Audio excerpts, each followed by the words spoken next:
रविंदुल जी, आपको क्या लग रहा है, किस वजह से बात नहीं बन पा रही है सरकार और सफाई कर्मचारियों के बीच, या फिर इसके पीछे कोई राजनीति है? देखिए, जितना मैं इनकी समस्या को समझ पाया हूँ, कल भी मैं डिबेट में था इस मुद्दे पर।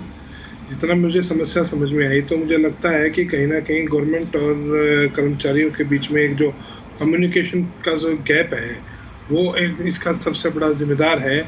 केवल सार्वजनिक तौर पर निवेदन करना, अपील करना केवल काफ़ी नहीं है। कर्मचारी की जो जेन्युइन समस्याएं हैं, उनको समझ करके उनका समाधान करना भी आवश्यक है।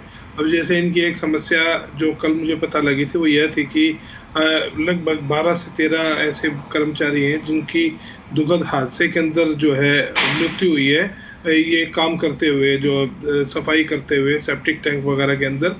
तो उसमें केवल 2 लोगों को मुआवजा दिया गया, बाकी 10 को मुआवजा नहीं दिया गया। तो ये मेरे हिसाब से इस तरह की चीजें जो है बड़ी नाजायज है सरकार के द्वारा करना। कि पहली बात नहीं, तो वो तो आज कोरोना से जुड़ा हुआ है, वो कोरोना से जुड़ा हुआ मामला वो बता रहे हैं। कोई भी हो चाहे, लेकिन उनकी मांगों में है एक ये भी।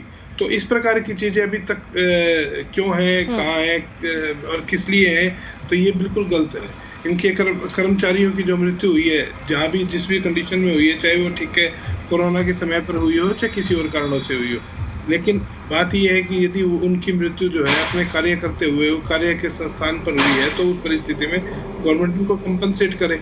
दूसरा, कौशल रोजगार निगम वाली जो इनकी समस्या है, वो भी बिल्कुल जेन्युइन है कि भाई आपने कॉन्ट्रेक्चुअल एम्प्लॉयज़ को, दोनों टाइप के एम्प्लॉयज़ को अलग अलग करके, और उसके बाद में कुछ कैटेगरी के एम्प्लॉयज़ को जो है इस समय पर बिलेटेड स्टेज पर, जबकि वो 15-15, 20-20 साल ठेके पर काम कर चुके हैं, तो उनको बाहर निकालने का काम करेंगे, उनके भविष्य को जो है प्रश्न चिन्ह लगाने का काम करेंगे, तो निश्चित तौर पर एक समस्या पैदा होगी। केवल ये जिद की भी हम इसको सारे काम को कौशल रोजगार निगम से कराएंगे, गलत है। मैं ये नहीं कहता कि मत कराइए, लेकिन भविष्य के अंदर जो पोस्ट जनरेट होती है, उनको आप ग्रेजुअली जो है रोजगार निगम के अंदर आप उसको शिफ्ट कर सकते हैं। लेकिन एग्जिस्टिंग जो एम्प्लॉयज है, उनके साथ में ये जबरदस्ती काहे की जा रही है, मैं ये समझ नहीं पा रहा हूँ। ऐसी कौन सी जबरदस्ती, ऐसी कौन सी मजबूरी है सरकार के पास में कि जो लोग 15-15, 20-20 साल से काम कर रहे हैं, 47-48 तक भी जिनकी उम्र हो चुकी है, उन लोगों को बाहर निकालने का काम करना रोजगार निगम में शिफ्ट के टाइम पर, ये पूरी तरह से गलत है। आप उनके पूरे भविष्य को, वर्तमान को जो है, उनके बच्चों को पूरे से सेटल को अनसेटल कर रहे हैं। तो समझिए कि ग्रुप डी के कर्मचारी अधिकतर ये, तो ग्रुप डी के कर्मचारियों के पास में ना तो इतने आर्थिक संसाधन होते हैं, ना ही कुछ और है कि भाई उन चीजों को मेंटेन कर सके। और त्योहार के समय पे, यदि त्योहार जो है मंत्री जी कहते हैं कि भाई त्योहार सारे हरियाणा के लोगों का है, तो कर्मचारियों का भी है, आप उनका त्योहार खराब करने का काम कर रहे हैं जो है, और त्योहार के नाम पर उनको मजबूर कर रहे हैं, तो ये बिल्कुल गलत है।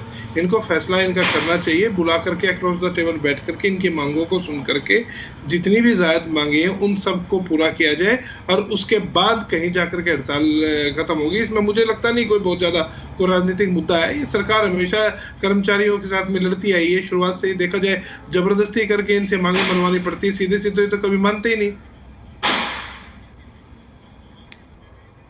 ठीक है।